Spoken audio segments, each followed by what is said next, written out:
John 3:16.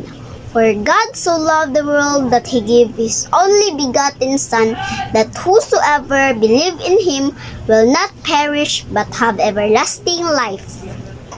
Levitico 11:7-8. Siti. Ang baboy bisan kung tuod pikas ang kuko, apan dili man kini muusap sa iyang kinaon. 8. Ayaw ka mo paghawid o pagkaon sa patayng lawas niining mga mananapa, kay hugaw kini alang kaninyo. 1 John 4:8. God is love. Salmo 23:1. Ang Ginoo akong magbalantay, walay makulang kanako.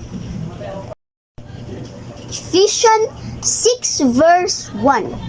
Children, obey your parents, for the Lord this is right. Exodus 21:8. Remember the Sabbath day to keep it holy. Genesis 1:1. In the beginning, God created the heavens and earth.